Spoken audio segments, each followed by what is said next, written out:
ఇలా గాంధీ గారిని స్ట్రేట్గా ఆన్సర్ చెప్పమని అడుగుతా ఉన్నాను. మీరు అన్నారు కదా ఇలా మీరు బీఆర్ఎస్ పార్టీలోనే ఉన్నాను, నేను కాంగ్రెస్ పార్టీలో చేరలే అని మీరు అన్నారు. నేను ఒకటే అడుగుతున్నా, మరి బీఆర్ఎస్ పార్టీలో మీరు ఉన్నప్పుడు నేను కూడా మీ సహచర ఎమ్మెల్యేనే కదా, మీ ఇంటికి వస్తా అని చెప్తున్నప్పుడు మీకు ఎందుకంత భయం అవుతుందని నేను అడుగుతా ఉన్నా. నేను మీ ఇంటికి వస్తా, ఇద్దరం కలిసి తెలంగాణ భవన్కి పోయి ప్రెస్ మీట్ పెట్టి బీఆర్ఎస్ పార్టీ కండువా కప్పుకొని ప్రెస్ మీట్ పెట్టి మనము కేసీఆర్ గారి దగ్గరికి పోదామని నేను చెప్పిన తప్పితే తన్నుకుందాము గుద్దుకుందామని నేను ఎన్నడెక్కడ అనలేదే. మీరు బీఆర్ఎస్ పార్టీ అని మీరు అంటే నేను వస్తా అన్నా, దానికి మీరు ఎందుకు అంతగానో ఉలికి పడతా ఉన్నారని నేను అడుగుతా ఉన్నాను. నేను ఒకటే జవాబు అడుగుతా ఉన్నాను, దానికంటే ఎక్కువ నేను ఒక్కటే ఒక జవాబు నాకు చెప్పాల్సిన అవసరం ఉన్నది. మీరు బీఆర్ఎస్ పార్టీ మారినప్పుడు బీఆర్ఎస్ పార్టీ జెండా పెట్టుకోవడానికి మీకు ఏం అభ్యంతరం అని నేను అడుగుతా ఉన్నాను. మీరు ఒక్కటే చెప్పండి, నాకు కావాల్సింది ప్రజలందరూ కూడా, తెలంగాణ ప్రజలందరూ కూడా నవ్వుతా ఉన్నారు. మీరే ప్రెస్ మీట్ పెట్టి రేవంత్ రెడ్డి గారిని కలిసి కాంగ్రెస్ పార్టీ కండువా కప్పుకొని నేను కాంగ్రెస్ పార్టీలో చేరినానన్నది మీరే కదా, నేను కాదు కదా అన్నది మీరే కదా. మరి మీకు ఎందుకంత భయం అవుతుందని నేను అడుగుతా ఉన్నాను. అసలు బ్రోకర్ కానీ నేనా, బ్రోకర్ కానీ నువ్వా అని నేను అడుగుతా ఉన్నాను. ఇవాళ చంద్రబాబు నాయుడు గారి పార్టీలో 2014లో గెలిచి చంద్రబాబు నాయుడు గారితో 14లో గెలిచి చంద్రబాబు నాయుడు గారిని మోసం చేసినావు. మళ్ళా బీఆర్ఎస్ పార్టీలో కేసీఆర్ గారి నాయకత్వంలో గెలిచి మళ్ళా కేసీఆర్ గారిని మోసం చేసినావు. మళ్ళా ఇవాళ కాంగ్రెస్ పార్టీలో చేరినావు. మరి పూటకో పార్టీ మారేటోడు బ్రోకరా, ఒక బీఫామ్ మీద గెలిచి అదే పార్టీకి అండగా నిల్చున్నాడు బ్రోకరా? ఒక్కసారి నువ్వు ఆలోచన చేసి చెప్పు. నీకంటే ఎక్కువ తిట్టగలుగుతా. నువ్వా నేనా మొగోన్నా చూసుకుందామన్నావు. నువ్వు 65 ఏళ్ళు 70 ఏళ్ళ ముసలోనివి, నేను 39 ఏళ్ళ యువకుణ్ణి. మరి నేను రెచ్చిపోతే ఎట్లుంటుందో ఒక్కసారి నువ్వు ఆలోచన చేసుకో అని చెప్తా ఉన్నాను. రెండోది చెప్తున్నా, మిస్టర్ గాంధీ గుర్తుపెట్టుకో, కేసీఆర్ గారి నాయకత్వంలో బీఆర్ఎస్ పార్టీ కార్యకర్తల అండదండలతో నేను సీఎం అయితా అని చెప్పుకుంటున్న ఈటల రాజేందర్ గారిని 100 కిలోమీటర్ల లోపల బొందబెట్టి మళ్ళా హుజరాబాద్లో బీఆర్ఎస్ పార్టీ జెండా ఎగిరేసిన మొగోని మిస్టర్ గాంధీ. నీలాగా పూటకొక పార్టీ పూటకో నిమిషం మారే బ్రోకర్వి నువ్వు. ఇలా కంచెలేసి ఇలా మీరు నన్ను ఆపిర్రు, పర్వాలేదు. యావత్ తెలంగాణ ప్రజలు మొత్తం కూడా చూస్తూ ఉన్నారు. ఇలా మీరు బీఆర్ఎస్ పార్టీయా కాదా అనేది మొత్తం ప్రజలు చూస్తూ ఉన్నారు. మీరు వాడే భాష షేర్లింగంపల్లి ప్రజలు మొత్తం కూడా చూస్తూ ఉన్నారు. ఇంకోటి కూడా చెప్తున్నా మిస్టర్ గాంధీ గారు, నేను ప్యూర్ తెలంగాణ గడ్డ మీద పుట్టిన బిడ్డని. ఏడు నుంచో వచ్చి మా గడ్డ మీద కూర్చొని నువ్వు సవాల్ విసురితే చూసుకుంటా ఊకోనికే ఈడ భయపడతామనుకున్నావా ఏంది బిడ్డ? ఇవాళ కేసీఆర్ గారి నాయకత్వంలో నిన్న నేను పొద్దున్నే కేటీఆర్ గారితో హరీష్ రావు గారితో ఫోన్ మాట్లాడి పర్మిషన్ తీసుకొని మరీ చెప్తా ఉన్నాను. రేపు పొద్దున 11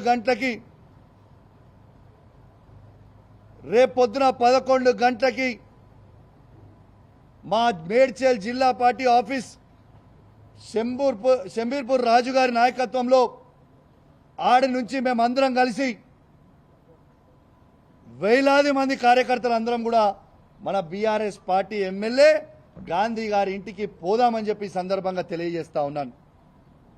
రేపు దయచేసి కోరుతా ఉన్నాను, బీఆర్ఎస్ పార్టీ ప్రతి కార్యకర్త, జీహెచ్ఎంసీలో ఉన్న ప్రతి కార్యకర్త ఇలా ఉమ్మడి రంగారెడ్డి జిల్లాలో ఉన్న ప్రతి బీఆర్ఎస్ పార్టీ కార్యకర్త రేపు అందరం కలిసి 11 గంటలకి గాంధీ గారి ఇంట్లోకి ఖచ్చితంగా రేపు పోదాము. ఆడ బ్రేక్ఫాస్ట్ తిందాము, ఆడ లంచ్ తిందాము. గాంధీ గారు కండువ కప్పుకున్న తర్వాత గాంధీ గారిని తీసుకొని తెలంగాణ భవన్కి పోయి ప్రెస్ మీట్ పెట్టి అక్కడి నుంచి గాంధీ గారిని కేసీఆర్ గారి దగ్గరికి తీసుకొని పోదాం. స్వాగతం పలుకుదాం, స్వాగతం పలుకుదాం. దయచేసి కేసీఆర్ గారి మీద ఉన్న అభిమానం ఉన్న ప్రతి కార్యకర్త, కేటీఆర్ గారి మీద అభిమానం ఉన్న ప్రతి కార్యకర్త, హరీష్ రావు గారి మీద అభిమానం ఉన్న ప్రతి కార్యకర్త అందరం కూడా పెద్ద ఎత్తున రేపాడికి పోదామని చెప్పి సందర్భంగా తెలియజేస్తా ఉన్నాను. రేపు 11 గంటలకి ఖచ్చితంగా 11 o'clockకి మేము రేపు శంబూర్పూర్ రాజు మన మేడ్చల్ పార్టీ ఆఫీస్ దగ్గర నుంచి స్టార్ట్ అవుతాం. ఆయన ఇల్లు అదే జిల్లా కిందికి వస్తుంది, ఆడికే పోదాం. ఆడి నుంచి అందరం కలిసి ఆ ఇంటికి పోయి స్వాగతం పలుకుదాం. మళ్ళీ ఏమంటాడు, బీఆర్ఎస్ పార్టీతో ఆయనకు పంచాయతీ కాదట, కౌశిక్ రెడ్డితోనే ఆయనకు పంచాయతీ అట. నీకు నాకేమైనా భూమి తగాదాలు ఉన్నాయా? నీకు నాకేమైనా అన్నదమ్ముల పంచాయతీలు ఉన్నాయా? ఎస్, నేను అడిగింది ఏంది, నువ్వు చెప్పే జవాబు ఏంటిది, నువ్వు మాట్లాడేది ఏంటిది? నిర్సిగ్గుగా నిర్లజ్జగా నువ్వు మాట్లాడే మాటలు యావత్ తెలంగాణ ప్రజలు మొత్తం కూడా వింటా ఉన్నారు. అసలు నువ్వు బీఆర్ఎస్ బీఫామ్ మీద గెలిచి కాంగ్రెస్ పార్టీలో చేరనికి నీకు సిగ్గనిపిస్తలేదాయా? ఎట్లా ఈ కష్టకాలంలో పార్టీ వదిలిపెట్టి పోవాలనిపిస్తూ ఉంది? అంటే మీ వందలాది కోట్లకి అమ్ముడు పోడు, మీ భూ పంచాయతీలు ఏడని నియోజకవర్గంలో ఉంటే అవి పోయి సెటిల్ చేసుకోవడానికి కోసమో మీ స్వార్థం కోసం తప్పితే కేసీఆర్ గారు నీకేం తక్కువ చేసిండు, నీ నియోజకవర్గానికి ఏం తక్కువ చేసిండు? ఈ నియోజకవర్గాన్ని మొత్తం భారతదేశమే తిరిగి చూసే విధంగా అభివృద్ధి చేసిండు కదా కేసీఆర్ గారు. ఇలా ఖచ్చితంగా సరే, నువ్వు ఇంత పెద్ద పెద్ద మాటలు మాట్లాడుతున్నావు కదా, ప్రజాస్వామ్యంలో తన్నుకునుడు గుద్దుకునుడు పెద్ద ఇష్యూ కాదు. నిజంగా తన్నుకుందామంటే రా, నువ్వు ఒక్కనివి రా, నేను ఒక్కని వస్తా, ఇద్దరం తన్నుకుందాం, ఆడ తీసుకుందాం, ఎవరికి బలవంతులో చూసుకుందాం, అదే ప్రాబ్లం ఏం లేదు. కానీ ప్రజాస్వామ్యంలో అది ఒప్పుకోరు కదా. నీకు దమ్ము ఉంటే, నువ్వు మొగోనివే అయితే, నీకు చీమురు నెత్తురు ఉంటేనే నీ ఎమ్మెల్యే పదవికి రాజీనామా చేసి మళ్ళీ బై ఎలక్షన్కి రా, వచ్చి గెలిచి చూపి నువ్వు దమ్ము నువ్వు అప్పుడు ఒప్పుకుంటాను. రిజైన్ చేయి, నీకు దమ్ముంటే నువ్వు రిజైన్ చేయి అంటున్నా నేను. నీకు దమ్ముంటే నువ్వు రిజైన్ చెయ్యి. Come will go for election, ఆడ చూసుకుందాం. అది నిజమైన ప్రజాస్వామ్యం కదా. నీ దమ్మేందో, మా కేసీఆర్ నాయకత్వంలో మా దమ్మేందో మేము చూపిస్తాం. You please resign. Straight answer. నువ్వేదో తిట్టి డైవర్ట్ చేసి టాపిక్ ఏదో చేద్దామన్నా, ఐ వాంట్ స్ట్రేట్ ఆన్సర్. నువ్వు బీఆర్ఎస్ పార్టీ ఎమ్మెల్యే అయితే మీరు రాండి, స్ట్రేట్గా టీఆర్ఎస్ భవన్కి పోదాము, తెలంగాణ భవన్కి పోదాము, ప్రెస్ మీట్ పెడదాము, అక్కడి నుంచి కేసీఆర్ గారి దగ్గరికి పోదాము. లేదు అంటే నువ్వు కాంగ్రెస్ పోయినవా నువ్వు అనుకుంటే చక్కగా రిజైన్ చేయి, ఎలక్షన్కి పోదాం, నీ దమ్మేందో మా దమ్మేందో చూసుకుందాం. రేపు మాత్రం ఖచ్చితంగా ఇవాళ పోలీస్ నిర్బంధంలో నన్ను ఆపినో, నన్నే కాదు మీడియా వాళ్ళని కూడా లోపల రానియలే, చాలాసేపు మీడియా వాళ్ళని కూడా లోపల రానియలే మీరు. ఇవాళ ఖచ్చితంగా రేపు 11 గంటలకి మేము ఆడి నుంచి బయలుదేరుతాం. ఖచ్చితంగా మీకు చెప్తా ఉన్నాం, గాంధీ గారి ఇంటికి పోతాం. గొడవకు కాదు మేము పోయేది. ఆయన మా బీఆర్ఎస్ పార్టీ ఎమ్మెల్యే అంటుండు కాబట్టి మా షేర్లింగంపల్లి కాన్స్టిట్యున్సీలో ఉన్న బీఆర్ఎస్ కార్యకర్తలు, మా ఉమ్మడి రంగారెడ్డి జిల్లాలో ఉన్న బీఆర్ఎస్ కార్యకర్తలు, జిహెచ్ఎంసీలో ఉన్న బీఆర్ఎస్ కార్యకర్తలు అందరం కూడా ఆడ మీటింగ్ పెట్టుకోవడానికి పోతున్నాం.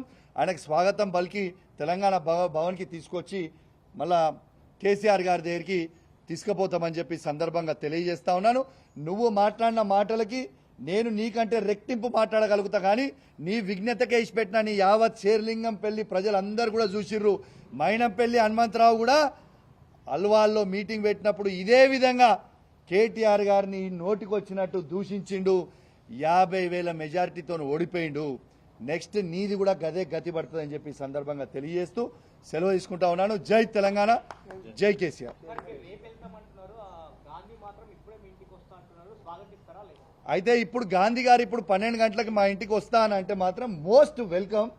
రాగానే బీఆర్ఎస్ పార్టీ కండువ కప్పి లోపలికి తీసుకెళ్తాం, ఇద్దరం కలిసి భోజనం చేసుకుంటాం.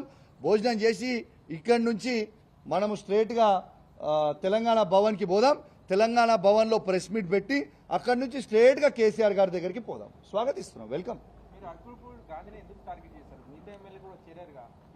నేను గాంధీని ఒక్కరినే కాదు బాబు, నిన్న చూసినో లేదో, నువ్వు ఇంతకుముందు చూసినో లేదో, గాంధీ గారు ఒక్కరే కాదు, దానం నాగేంద్ర గారి గురించి మాట్లాడినా, కడియం శ్రీహరి గారి గురించి మాట్లాడినా, గాంధీ గారి గురించి మాట్లాడినా, మన కృష్ణమోహన్ రెడ్డి గారి గురించి మాట్లాడినా, వెంకట్రావు గారి గురించి మాట్లాడినా, ఎవ్రీబడి పోయిన 10 ఎమ్మెల్యేలకు కూడా జవాబు చెప్తా ఉన్నాం. ఓకే, గాంధీ గారిని టార్గెట్ చేయడం అని కాదు, గాంధీ గారు అన్నారు. 10 ఎమ్మెల్యేలలో గాంధీ గారు అన్నారు. ఏమని అన్నారు గాంధీ గారు? ఆయన ఏమని అన్నారు? నేను కాంగ్రెస్ పార్టీలో చేరలేదు, నేను బీఆర్ఎస్ పార్టీ ఎమ్మెల్యేనే అని గాంధీ గారే అన్నారు కదా, నేను అనలే కదా. మా ఎమ్మెల్యే ఇంటికి నేను పోతా అన్న, తప్పేంటిది? There is nothing wrong.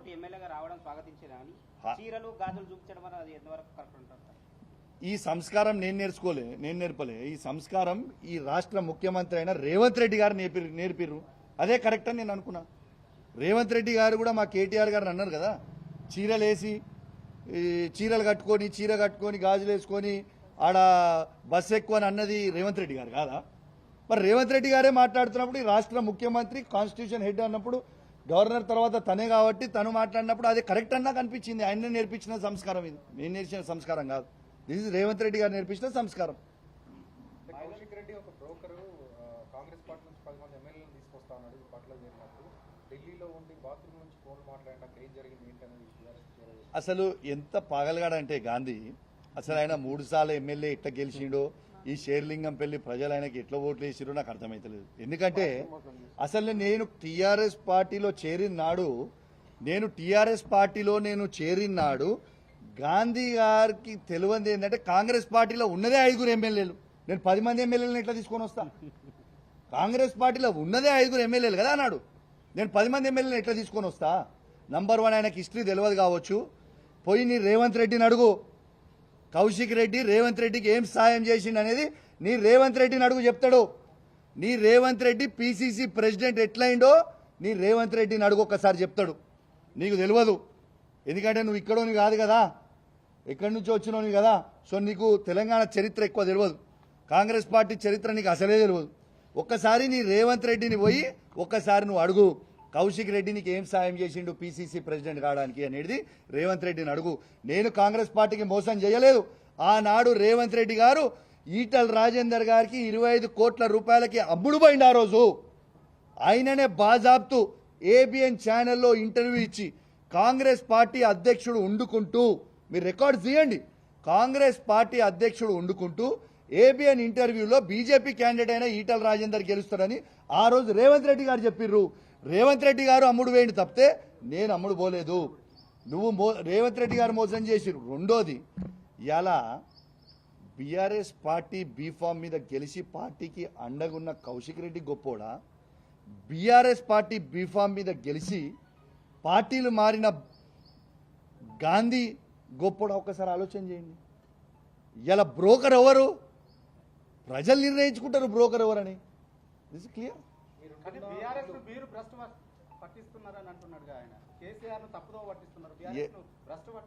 ఏ యాంగిల్లో నేను భ్రష్టు పట్టించినా కూడా చెప్పాలి కదా. నేను దమ్మున్నోని కేసీఆర్ గారి అండదండతోని, నేను ఇంతకుముందు చెప్పిన నరసింగ్ గారు, కేసీఆర్ గారి అండదండతోని, బీఆర్ఎస్ కార్యకర్తల అండదండతోని ఇవాళ సీఎం క్యాండిడేట్ అయినా అన్న ఈటల రాజేందర్ గారిని 100 కిలోమీటర్ల లోపల బొందబెట్టి ఎమ్మెల్యేగా గెలిచినోడు భ్రష్టు ఎట్లా పట్టించినట్టయా? తిరిగి బీఆర్ఎస్ పార్టీ జెండా హుజురాబాద్లో నేను ఎగిరేసిన. ఇలా పార్టీని భ్రష్టు పట్టియాలని వీళ్ళు అనుకుంటుర్రు. మీరేం ఫికర్ చేయకుర్రి.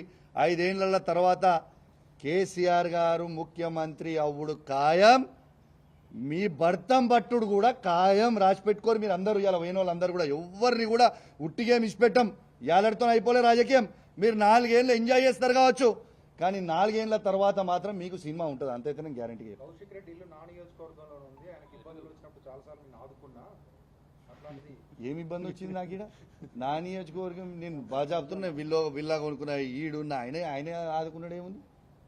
ఏముంటుంది ఆయన నన్ను ఆదుకునేది? ఈడ నాకు వచ్చిన ఇబ్బంది ఏమున్నది? ఒకసారి చెప్పాలి ఆయన. మరి ఏమి ఇబ్బంది ఇక్కడ ఉందో ఒకసారి చెప్పని చెప్పు. ఏమి ఇబ్బంది అయిందో మరి మీరైతే ఉన్నారు మొత్తము. ఏమి ఇబ్బంది అయింది? బ్రహ్మాండంగా ఉన్నా నేను ఇక్కడ, నాకేంది? కాదు, అతిపెద్ద నియోజకవర్గం అని చెప్పి పిఎస్సి చైర్మన్ ఇస్తే ఎందుకు ఓర్వలేకపోతున్నారు అనేటువంటిది ఆయన చేస్తున్నారు. నర్సింగ్ గారు నేను ఒక్కటే చెప్తున్నా, పిఏసీ చైర్మన్ ఆయన ఏ పార్టీ నుంచి అయ్యిండు? ఆయన ఏ పార్టీ? నంబర్ 1. నంబర్ 2, ఇవాళ మా ఎల్పీ లీడర్ అయిన మా ఎల్పీ మీటింగ్లో కేసీఆర్ గారి నాయకత్వంలో మేము పిఏసీ చైర్మన్గా హరీష్ రావు గారిని యునానిమస్గా మేము బీఆర్ఎస్ పార్టీలో నిర్ణయం తీసుకొని తనతో నామినేషన్ వేయించినాం. హరీష్ రావు గారు, ప్రశాంత్ రెడ్డి గారు, గంగ్ల కమలాకర్ గారు ముగ్గురు వేయించినాం. ఇలా హరీష్ రావు నామినేషన్ ఏమైంది, ఎట్లా ఎగిరిపోయింది? గాంధీ గారిని నామినేషన్ వేసుకొని చైర్మన్ ఎట్లా చేసిర్రు? మరి 13 ఉంటాయి, 14వ నామినేషన్ ఇది ఎట్లా వేసిర్రు? సాటుకేసిర్రా? మరి హరీష్ రావు గారు నామినేషన్ ఏమైంది? ఒక్క నామినేషన్ ఎక్కువ పడ్డా ఎలక్షన్ కావాల్సిన అవసరం ఉంటుంది. మరి ఏం చేస్తుండ్రు? ప్రజాస్వామ్యం ఉంచుతురా, కూని చేస్తురా? మొన్న మా వాళ్ళు చెప్పినట్టు కూడా, సరే ఈ పిఏసీ చైర్మన్ నువ్వు బీఆర్ఎస్ పార్టీ నుంచి అంటున్నావు కదా, అరే నువ్వు రా భయ్, నేను వద్దంటలేను. నువ్వు బీఆర్ఎస్ పార్టీ అంటున్నావు కదా, నువ్వు రా. We will go to Telangana Bhavan, you come. మనం ఆడ ప్రెస్ మీట్ పెట్టుకుందాం, కండువ కప్పుకుందాం, మన పార్టీ కండువ కప్పుకొని ప్రెస్ మీట్ పెట్టుకుందాం. అట్లనే నేను తీసుకుపోయి కేసీఆర్ దగ్గరికి తీసుకుపోదాం, దాంట్లో తప్పేముంది? I want no. ఆయన స్పష్టంగా చెప్తున్నారు, నేను బీఆర్ఎస్ పార్టీ ఎమ్మెల్యేగానే పిఎస్సి చైర్మన్ అయ్యాను, కానీ అభివృద్ధి కోసం ముఖ్యమంత్రితో కలిసి పనిచేస్తున్నాను అనేటువంటి మాట. ఒక్క నిమిషము, సరే ఓకే, నువ్వు ఆయన అన్న వీడియోని నీకు చూపిస్తా లైవ్లో, మళ్ళీ ఒక్కసారి మీకు వీడియో చూపిస్తా తను అన్నది. ఒక్క నిమిషం.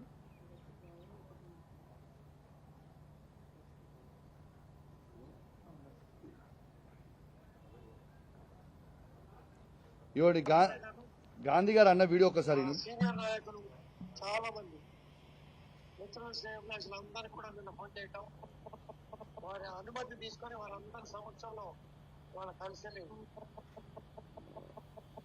కాంగ్రెస్ పార్టీలో చేరడం జరిగింది. మాక్సిమం ఉంది. క్లియర్గా నర్సింగ్ గారు నిన్న కూడా మీకు ప్రెస్ మీట్లో చూపించిన, ఈ clearly says that is joint Congress party. ఎవరు వద్దంటారు? Clearly says he joint Congress party. దాంతో మాకెట్లా అసలు ప్రతిపక్షానికి పిఏసీ చైర్మన్ ఇచ్చుడు అనేది ఆనవాయితీ. ఇలా పార్లమెంట్లో ఎవరు పిఏసీ చైర్మన్? వేణుగోపాల్ గారు. ఇలా మా ప్రభుత్వం ఉన్నప్పుడు కూడా చైర్మన్ ఎవరు? కాంగ్రెస్ వాళ్ళే కదా, ఒకసారి అక్బరుద్దీన్ కదా. మరి అసలు ఎందుకు నేను ఇదంతా చర్చ వద్దు బ్రదర్. నువ్వు బీఆర్ఎస్ పార్టీ ఎమ్మెల్యే అన్నావు కదా, నువ్వు రా, మా కండువ కప్పుకొని మా భవన్కి రా, మా కేసీఆర్ గారి దగ్గరికి రా, బస్ అంతే. ఇక దీనికి చర్చ అవసరం లేదు, రైట్? నువ్వు మా బీఆర్ఎస్ పార్టీ ఎమ్మెల్యే అన్నావు కదా, రేపు 11 గంటలకు మాత్రం 100% మా బీఆర్ఎస్ పార్టీ కార్యకర్తలు అందరం మీ దగ్గరకు వచ్చి నేను స్వాగతం పలికి గొడవకి వస్తలే. మళ్ళీ కూడా చెప్తున్నా నీకు, గొడవకు వస్తలేము. ఇవాళ నువ్వు పోలీసు వాళ్ళని అడ్డం పెట్టి మమ్మల్ని నిర్బంధించినట్టు మళ్ళీ రేపు చేయకు. నువ్వు పోలీసు వాళ్ళని పెట్టుకోకు, మేము పోలీసు వాళ్ళని పెట్టుకోము, వస్తాము కలిసి. గొడవ ఏం లేదు కదా, నువ్వు మన పార్టీ ఎమ్మెల్యే కదా, కలిసి పోదాము, తెలంగాణ భవన్ పోదాం, కేసీఆర్ గారి దగ్గరికి పోదాం, తప్పేముంది బయలా? రెడీ రమ్మంటున్నా నేను. గాంధీ గారిని రమ్మంటున్నా, రాగానే కండువ కప్తా. ఒక్క నిమిషం, దమ్ము తెలుసుకోనికే ఇక మనమేమి ఫైటింగ్ చేసుకోనికే లేం కదా. ఒక్క నిమిషం దమ్ము తెలుసుకోవడానికి ఏమి ఇక్కడ గుద్దుకుందామా ఇద్దరమే? అయినా నేను సింగిల్గా గుద్దుకుందామా, మందితో గుద్దుకుందామా? అరే సింగిల్గా రమ్మను భయ్, గుద్దుకుందాం కొట్టుకుందాం అంటే రమ్మను. సింగిల్ దగ్గర మందితో చేసుకుందాం అంటే చెప్పు, మందితో ఏ టైంకి ఎడికి వద్దామో చెప్పు, మందితో కొట్టుకుందాం. కానీ అది ప్రజాస్వామ్యం కాదు కదా. నువ్వు అడిగిన దానికి జవాబు చెప్పు. కొట్టుకోవడం గుద్దుకోవడం, అరే భయ్ నీకు మళ్ళీ చెప్తున్నా, 65 ఏళ్ళ ముసలోడు, నేను 39 ఏళ్ళ యువకుడిని, ఆయనకి అంత దుల్లుంటే నాకు ఎంత ఉండాలి బ్రదర్? నేను చేయలేనా అయింది? గ్యారీ చేసుకొని కొట్టుకోలేమా? కొట్టుకోవాలనుకుంటే దట్ రాని భయ్, నేను వస్తే కొట్టుకోనికే రమ్మని నేను అనలే కదా, రమ్మంటున్నా నేను. రా, మా బీఆర్ఎస్ పార్టీ కండువా ఇట్లా కప్పి మంచిగా తీసుకొని లోపల ఇంటికి తీసుకుపోయి భోజనం పెట్టించి మళ్ళీ 1 o'clockకో 1:30కో 2 o'clock తెలంగాణ భవన్ పోయి ప్రెస్ మీట్ పెట్టి కేసీఆర్ గారి దగ్గర తీసుకుపోతాం. స్వాగతం కదా మాకు కూడా. మా ఎమ్మెల్యే గారు మా పార్టీకి వచ్చేస్తాం వాపస్ అని అంటే we are very happy, we are welcoming him.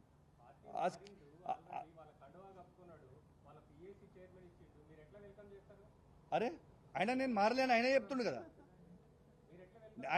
కదా, నేను మారలే అని నేనేం చెప్తలేను. ఆయనే చెప్తుండు, వస్తా అంటే మేము వెల్కమ్ చేస్తాం, మాకేముంది. ఆయనే అంటుండే నేను బీఆర్ఎస్ పార్టీ ఎమ్మెల్యే అని. Thank you very much.